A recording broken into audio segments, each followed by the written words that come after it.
ଦର୍ଶକ ବନ୍ଧୁ କିଛି ସାଙ୍ଗ ମୋର ପଚାରୁଛନ୍ତି ଯେ ସିବିଡିସି କରିବା ଉଚିତ କି? ସିବିଡିସି ଯଦି ଆମେ ନ କରୁଛୁ ତାହେଲେ ସୁଭଦ୍ରା ଯୋଜନା ଆମକୁ ଆଗକୁ ମିଳିବ ନାହିଁ। ଏହା କ'ଣ ସତ୍ୟ କି? ତ ସେମାନଙ୍କୁ ମୁଁ ଗୋଟିଏ କଥା କହିଦେବି ଯେ ସିବିଡିସି ଫୁଲ୍ ଫର୍ମ ହେଉଛି ସେଣ୍ଟ୍ରାଲ ବ୍ୟାଙ୍କ ଡିଜିଟାଲ କରେନ୍ସି। ତ ଆପଣ ଭାବୁଥିବେ ଏଇଟା କ'ଣ?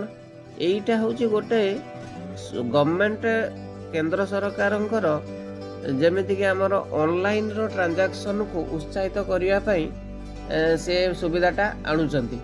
ଏଟା ବହୁତ ଭାରତୀୟ ମହିଳାମାନେ ଏ ବିଷୟରେ ଜାଣିନାହାନ୍ତି। ତେଣୁ ଆପଣ ଯଦି ସେଟାକୁ ଆକ୍ଟିଭ୍ କରିବେ କେବଳ ଆପଣ ଅନଲାଇନ୍ ମାଧ୍ୟମରେ ସେ ଟଙ୍କାକୁ ଖର୍ଚ୍ଚ କରିପାରିବେ। ଯେଉଁ 5,000 ଯେଉଁ ସୁଭଦ୍ରା ପଇସା ଆସିବ ସେ ଆମାଉଣ୍ଟଟା ଆପଣ କେବଳ ଅନଲାଇନ୍ରେ ଟ୍ରାଞ୍ଜାକ୍ସନ୍ରେ ତାହାକୁ ବ୍ୟବହାର କରିପାରିବେ। ତାକୁ କ୍ୟାସ୍ ରୂପେ ଆପଣ ବ୍ୟବହାର କରିପାରିବେ ନାହିଁ। ତେଣୁ ତାକୁ ଆଦୌ କରିବା ନାହିଁ, ଏଥିରେ ବ୍ୟସ୍ତ ହେବାର ବି ନାହିଁ। ଯଦି ଆପଣ ସିବିଡିସି ନ କରୁଛନ୍ତି ଆପଣଙ୍କ ଆକାଉଣ୍ଟକୁ ସୁଭଦ୍ରା ଟଙ୍କା ଆସିବ, ଆପଣ ୱିଡ୍ର କରିକି ଆରାମରେ ଖର୍ଚ୍ଚ କରିପାରିବେ। ଆଉ ଯେଉଁ ମହିଳାମାନେ ସିବିଡିସି ଜାଣିଛନ୍ତି, ନଲେଜ ଅଛି, ସେମାନେ ଏହାକୁ କଲେ ସେମାନେ ୟୁପିଆଇରେ ସେମାନେ ଟ୍ରାଞ୍ଜାକ୍ସନ୍ କରିପାରିବେ। ଏତିକି। ପୁଣି ନେକ୍ସଟ ଯଦି କିଛି ଆସେ କ୍ୱେଶ୍ଚନ୍ ମୁଁ ତାର ଆନ୍ସର ଦେବି। ଜୟ ଜଗନ୍ନାଥ।